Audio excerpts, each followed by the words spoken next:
Good evening, boys and girls. Welcome back to Bedtime Stories for Awful Children. This is Blood Ocean 07. We are here for Chapter 2, called The Brook Horse. So sit down, open your ears, open your mind, open your heart, and listen to this very interesting story.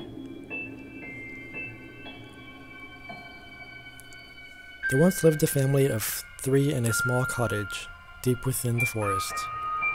One day, the mother was making soup, so she sent her daughter to fetch water from the nearby brook.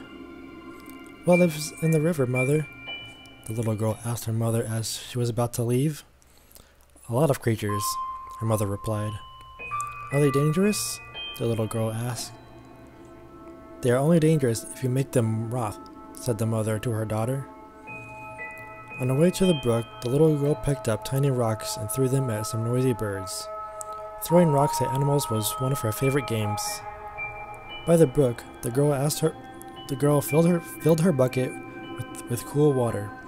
But just as she was about to turn back home, she noticed something moving below the water's surface. She could not tell what it was, but knew it would be fun to throw rocks at it all the same.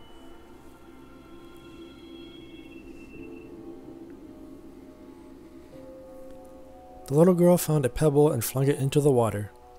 The thing in the brook did nothing. The little girl picked up a stone and threw it in the water. Bubbles rose to the surface. She lifted a rock and heaved it into the brook, but no more bubbles appeared, so she laughed and went home. When the little girl came home, she gave the bucket to her mother, who poured the water into a big kettle. A short time later, when the soup was ready, the girl sat down with her mother and father to eat.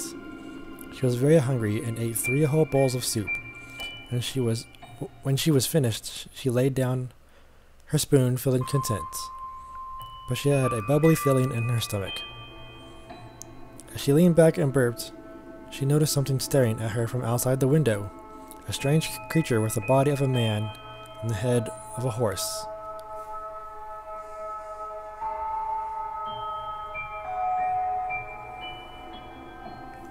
The little girl's eyes grew wide from fear and started crying. Her mother tried to dry the tears, but they kept on coming. Then the little girl started to cough up water. Her father patted her back, but the water kept on pouring. Water came out from the little girl's nostrils. Her father tried to wipe her nose, but the water just wouldn't stop pouring. And the girl started to swell as her body was filling up from the water. Finally, the girl burst and a wave of water knocked down her poor parents. The family and the cottage is now gone, but a small stream marks the spot where it once stood. And that is Chapter 2 of Bedtime Stories for Awful Children.